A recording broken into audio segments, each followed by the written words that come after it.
Hello everyone, welcome back to my channel English with Beena. अगर आप भी इंग्लिश सीखना चाहते हैं तो सबसे पहले मेरे चैनल को सब्सक्राइब कर लीजिए एंड एक लाइक जरूर कर दीजिए। तो आज की क्लास में हम सीखने वाले हैं चार स्ट्रक्चर के बारे में जो कि शुरू होते हैं काश, यानी काश से ही हम सीखेंगे इन चारों स्ट्रक्चर को। जैसे कि काश मेरे पास एक कार होती, काश मेरे पास एक फोन होता, काश मैं ये काम कर चुकी होती, काश मेरी मम्मी के पास बहुत सारी साड़ियां होती, काश मैंने अपने बच्चों के लिए कुछ काम किया होता, काश तुम मेरे भाई होते, काश तुम एक लड़का होते।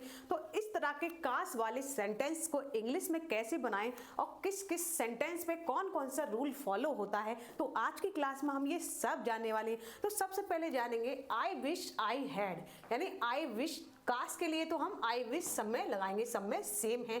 लेकिन आई had, I were, I had verb की थर्ड फॉर्म एंड आई के साथ वर्ब की सेकंड फॉर्म किस किस वाक्य में लगेगी, तो अब सब जानने वाले हैं। उससे पहले जिसने भी मेरे चैनल को सब्सक्राइब नहीं किया है, डू सब्सक्राइब माय चैनल। तो चलिए शुरू करते हैं आज की अपनी क्लास। तो सबसे पहले हम सीखेंगे आई विश आई हैड। सबसे पहले जानते हैं इसका मतलब क्या होता है या किस तरह के वाक्य में हम आई विश आई हैड का यूज करेंगे। तो इसका मतलब अगर किसी के पास कुछ होना, यानी मेरे पास एक कार होती, काश मेरे पास एक घर होता, काश मेरे पास एक फोन होना, यानी किसी के पास कुछ होना।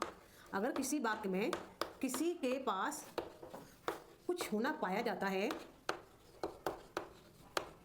तो वहां पर हम यूज करेंगे आई विश आई हैड। यानी सब्जेक्ट फिक्स नहीं है, सब्जेक्ट हम टेंस इसके अकॉर्डिंग बदल सकते हैं। जैसे सब्जेक्ट ही शी इट कुछ भी आ जाए, ही शी कुछ आ जाए तो उस ही सी यू कुछ भी आ जाए तो उसके अकॉर्डिंग सब्जेक्ट हम बदल लेंगे। बाकी का आई विश हैड वही रहेगा और जो अदर वर्ड आता है उसके बाद हम वो लिख देंगे। Let's do some example. जैसे कि काश मेरे पास एक फोन होता, काश मेरे पास एक फोन होता।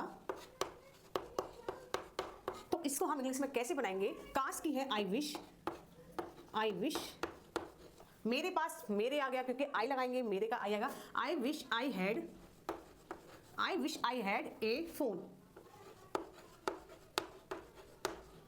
क्या लिखेंगे? आई wish I had a phone, काश मेरे पास एक फोन होता। या फिर ऐसे भी लिख सकते हैं, काश तुम्हारे पास एक घर होता, काश तुम्हारे पास एक घर होता। तो इसको हम लिखेंगे आई विश यू, तुम्हारे का आ गया यू और फिर यू के बाद हम लगाएंगे हैड।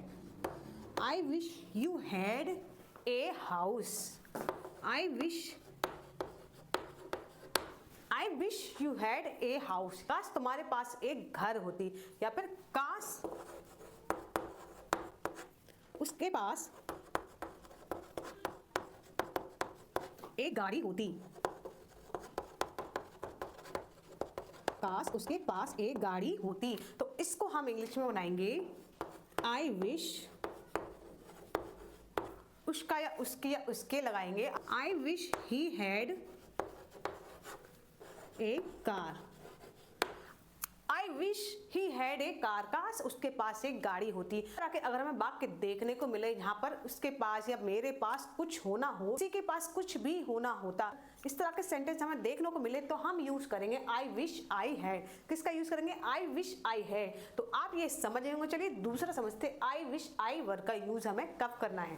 तो अब समझते आई विश आई वर्ब का यूज हम कब करें, जहां पर खुद कुछ होने की बात हो, यानी खुद कुछ होने की बात हो। खुद कुछ होना यानी हम खुद कुछ हैं। जैसे काश मैं एक प्राइम मिनिस्टर होता, काश मैं तुम्हारी बहन होती, काश यानी मैं के लिए आए, काश तुम मेरे भाई होते, काश मैं एक लड़का होता, काश मुझे भी इंग्लिश आती। यानी आई विश आई हैड में हमने क्या किया? किसी के पास कुछ होना। और यहाँ पर आई विश आई वर यानी मैं खुद कुछ होती, तो उसके लिए हम यूज करेंगे आई विश आई वर यानी खुद कुछ होना। तो चलिए इससे एग्जाम्पल के थ्रू समझ लेते हैं। काश, जैसे काश मैं लड़का होती, काश मैं लड़का होती। तो यहाँ पर आई लिखा है, आई वर, तो यहाँ पर सब्जेक्ट सेंटेंस के अकॉर्डिंग चेंज होता रहेगा, लेकिन आई विश, काश के लिए हम हर सेंटेंस में आई विश ही लगाएंगे। तो चलिए बनाते हैं, आई विश आई वर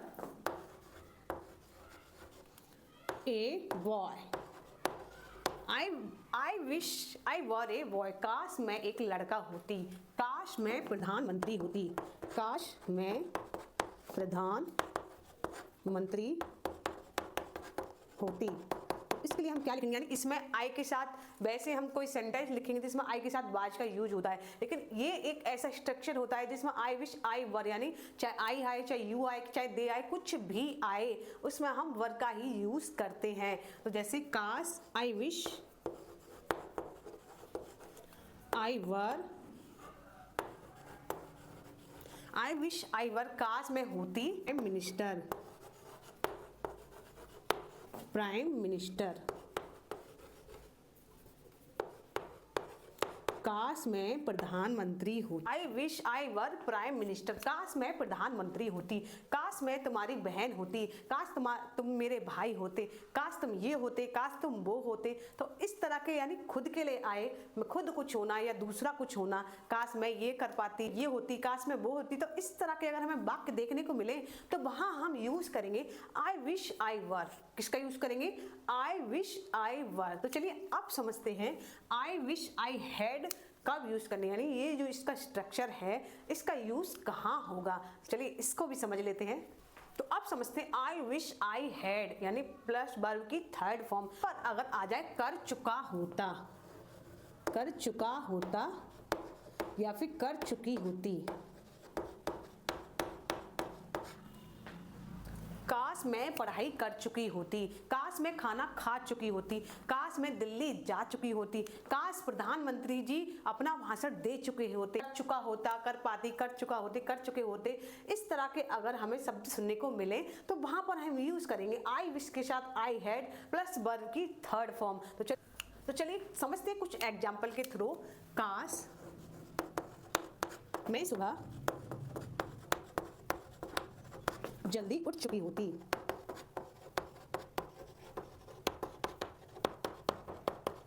तो यहां पर भी वही नियम लागू होता है, यानी सब्जेक्ट हर जगह चेंज हो जाएगा। चाहे आई आए, चाहे यू आए, चाहे ही आए, शी इट दे, कुछ भी आए, यहां पर सब्जेक्ट चेंज हो जाएगा। तो यहां पर हम बनाएंगे इसका आई विश,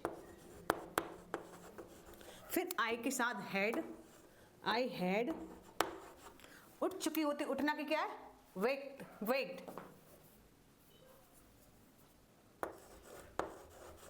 क्योंकि थर्ड फॉर्म में तो वेक लगाए, wake early in the morning,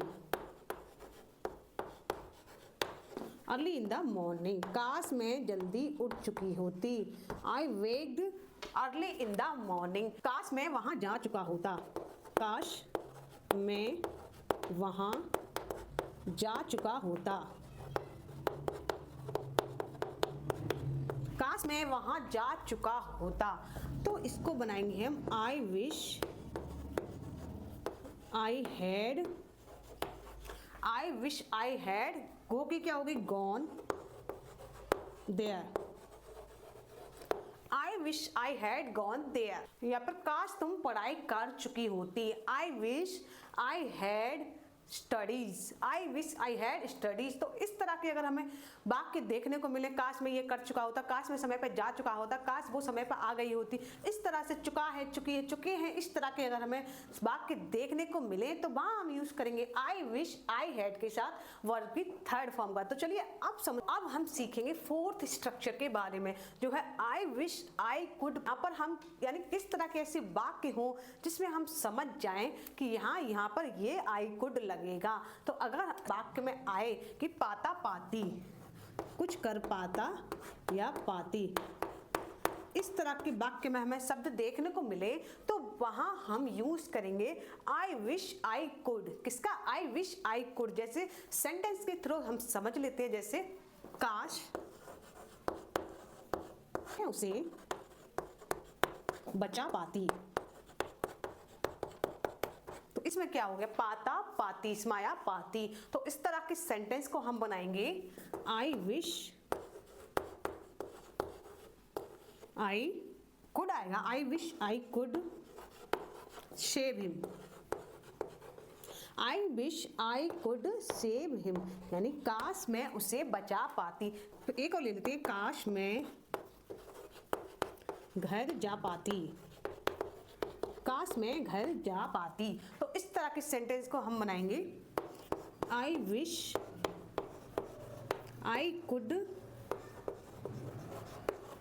go home, I wish I could go home, काश मैं घर जा पाती, काश मैं उसे बचा पाती, काश मैं ये कर पाती, काश मैं वो कर पाती। यानी जिस वक्त में हमें पाता पाती देखने को मिले वहाँ हम यूज़ करेंगे आई विश आई कुड बेझिझक, और वर्ब की फर्स्ट में बेझिझक आप इस स्ट्रक्चर को इस्तेमाल कर सकते हैं और भी बहुत सारे सेंटेंस बना सकते हैं। तो आई होप आप समझ गए होंगे कि जब भी किसी के पास कुछ होने की बात हो तो वहाँ पर हम यूज़ करेंगे आई विश आई हैड का, ठीक है। फिर जब खुद कुछ होने की बात हो कि मैं ये होती, काश मैं वो होती, काश मैं ये होती, काश मैं लड़का होती, काश मैं प्रधानमंत्री होती, काश मैं मुख्यमंत्री होती, काश मैं एक टीचर होती, काश मुझे इंग्लिश जान पाती, काश मैं एक टीचर होती। तो यहाँ पर होता होती होना खुद कुछ होना हो तो वहाँ पर आई विश आई वर्ब का हम यूज़ करेंगे। फिर आई विश आई हैड का यानी कोई काम काश मैं ये कर चुकी होती, काश मैं खाना खा चुकी होती, काश मैं दिल्ली जा चुकी होती। तो इस तरह के सेंटेंस में हम यूज़ करेंगे आई wish I had plus verb की थर्ड फॉर्म, ठीक है। फिर आई विश आई कुड यानी कुछ कर पाती पाता, कुछ भी इसमें पाता पाती आए तो वहाँ पर हम यूज़ करेंगे आई विश आई कुड। ये ही नहीं, इस तरह के हम स्ट्रक्चर, अगर हमें किसी चीज़ का स्ट्रक्चर पता हो तो हम ना जाने कितने हजारों सेंटेंस उस स्ट्रक्चर की मदद से बना सकते हैं। तो आई होप आज की क्लास आपको पसंद आई होगी। इसी तरह से इंग्लिश सीखने के लिए मेरे चैनल को सब्सक्राइब कर लीजिए, एक लाइक जरूर कर दीजिए, एक प्यारा सा कमेंट जरूर कीजिए कि कैसी लगी आपको ये वीडियो। तो ये ही नहीं, इससे आप एक कॉपी पर बहुत सारे सेंटेंस को नोट डाउन कर लीजिए और उन्हें इसी स्ट्रक्चर की हेल्प से बनाने की कोशिश कीजिए और प्रैक्टिस करते रहिए।